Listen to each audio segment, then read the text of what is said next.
day mga ka-sports natin dyan. Queen Gemma Galanza nangunguna na nga ngayon sa pagiging MVP ranking. Marami na naman ngayon ang mga magugulat dahil nga narito na nga ang ebidensya para sa ating Queen Gemma Galanza. Pero bago natin yung pag-usapan mga ka-sports natin dyan, mainit talaga kasi na sinasabi nga at kine-question ng iba ang pagiging player of the game palagi ng ating Queen Gemma Galanza. Alam nyo ba mga ka-sports, nakasama po yan sa pagiging nga na puntos para nga umangat nga ang kanyang MVP ranking. Kung palagi kang player of the game at all-around players ka, ay talagang masasabi natin na hindi talaga malayong angat na angat talaga si Queen J nga sa pagiging MVP sa kasalukuyan. At narito nga mga ka-sports sa mga pumapalag dyan, napapost pa nga dyan si Aish Polvorosa. I choose Galanza as the player of the game and I'll defend the choice. She deserved it. She was the most consistent one since set 1. It was an all-around performance from her since set 1. So yeah, I second the motion. Pakisampal po ng stat sheet nila yan, Charis, LOL, at whoever you are. Yan ang kanyang matalas nga na pagkakasabi nga sa mga kume-question sa pagiging player of the game naman ng ating Queen Gemma Galanza. So alam nyo ba kasi mga ka-sports natin dyan bakit kine-question ang ating Queen Gemma Galanza sa pagiging player of the game niya? Alam nyo kasi mga ka-sports natin dyan, malaki ang chance na makasama talaga or maging top nga sa ranking ang ating Queen Gemma Galanza sa pagiging MVP kapag siya ay palaging player of the game. At nangyari nga yan mga ka-sports at ilang beses na nga siyang naging player of the game nga sa kanyang mga naging laban nga dito sa PBL All Filipino Conference. Kung kaya nga umangat talaga ang ating Queen J sa nasabi nating ranking pagdating nga sa MVP awardee. Pero tulad ng sabi ko mga ka-sports natin dyan respeto lang at narito ipapakita ko sa inyo ang nasabi natin nga na statistics ng ating performance ng ating Queen J, sapagkat baka marami naman nagsasabi na baka hocus-pocus lang at lutuan nga ang nagaganap sa nasabi nating standing nga sa MVP. Pero hindi mga ka-sports natin dyan, sapagkat meron nga tayong resibo sa ating Queen Gemma Galanza na kung saan nga mga ka-sports natin dyan talagang patunay na kasama nga ang ating Gemma Galanza sa nasabi nga nating pagiging all-around player. Kung iyan nga mga ka-sports ang inyong hinahanap at sinasabi nga na kinakailangan ang MVP ay magiging all-around player. At na kay Gemma Galanza yan mga ka-sports natin dyan. Kaya't huwag kayong magugulat sapagkat ipapasilip ko na nga sa inyo ngayon araw kung bakit nga ang ating Queen Darna Gemma Galanza nga ang nangunguna pagdating nga sa ranking sa MVP. Huwag kayong magugulat mga ka-sports, narito na nga ang ating Gemma Galanza na talagang number 1 siya.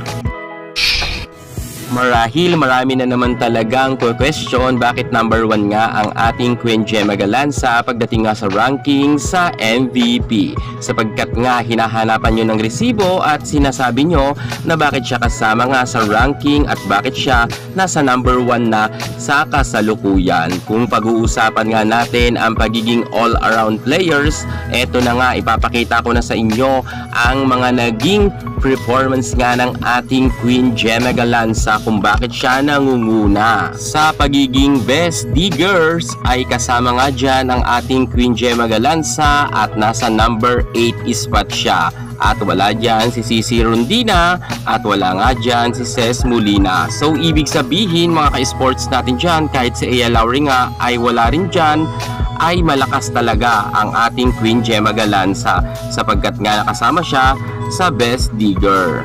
Pangalawa mga ka-sports natin dyan, sa pagiging best receivers naman kasama pa rin ang ating Queen Gemma Galanza at nasa rank number 6 siya.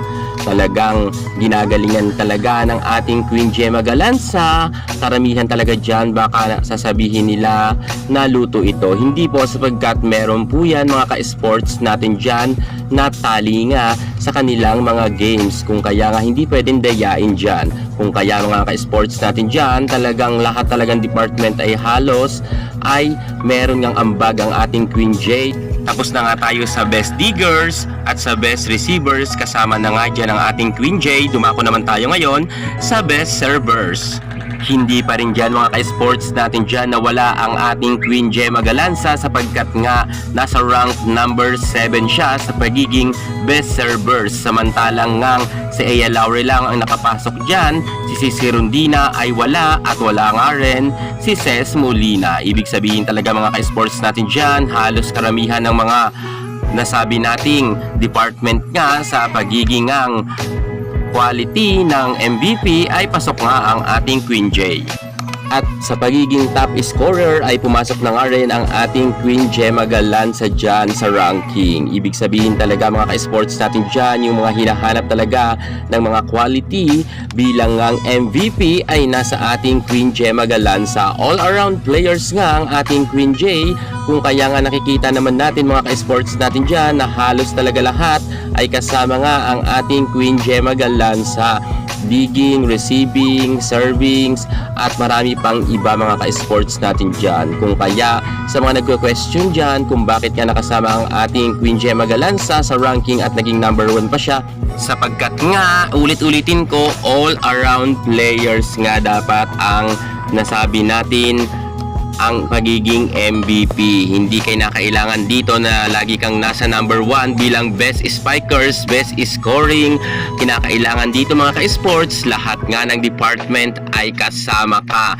Ibig sabihin nga, kaya nga tinawag na MVP, kinakailangan all-around player ka. At lahat yan ng hinahanap nyo ay na kay Queen Gemma Galanza at madalas pa nga siyang maging player of the game. Kung kaya nga mga ka-sports natin dyan, hindi talaga malayo na siya na talaga ang magiging MVP. Pero mga ka-sports, ang ating Cici Rondina, take note nasa number 1 ranking siya noon. At halos close fight nga sila sa pagiging MVP ng ating Gemma Galanza. At kaunti lang ang kalamangan ni Gemma Galanza at kayang-kaya pa yan habulin ni Cici Rondina sapagkat nga papasok pa lang ang semifinals at magsisimula pa lang nga ito. Ibig sabihin ay kayang-kaya pa ng ating Cici Rondina na maging number 1 ulit at maagaw niya yan sa ating Queen Gemma Galanza. At karamihan naman talaga ng netizen ang gusto nila maging MVP sa kasalukuyan ay si Cici Rondina daw sapagkat nga galing nga sa pinakamababang rank ang nasabi nating Choco Mucho pero naiangat niya ito at baka nga mag-champion pa raw ang Choco Mucho. Yan ang sabi ng kanilang mga fans. Subalit kung babasahin mo talaga sa mga comment section sa ating mga vlogs ay talagang makikita natin na si Cici Rondina nga ay 60% karamihan ng netizen na gusto siya ang maging MVP at 40% lang ang kay Gemma Galanza. Gayunpaman, hindi naman tayo makakapag-decide niyan sapagkat nga ibe-base yan sa kanilang mga games. At sa ngayon nga, si Gemma Galanza muna ang nangunguna. At syempre, hindi rin yan magpapadaig ang ating Cici Rondina sa papalapit nga na semifinals. Sa tingin nyo, sino ba talaga ang magiging MVP mga ka-sports natin dyan? Si Cici Rondina ba o si Gemma Galanza? Pero kung ako ang inyong tatanungin, kinakailangan galingan talaga ni Cici Rondina at ni Queen Gemma Galanza sapagkat nga nariyan pa si Tots Carlos na humahabol. Baka nga mamaya si Kaloy pa ang maging MVP. Yan muna ang pinaka-latest natin sa mundo ng volleyball. At para hindi ka mahuli sa lahat ng issue pagdating sa larangan sa volleyball, subscribe na. Thank you so much. God bless!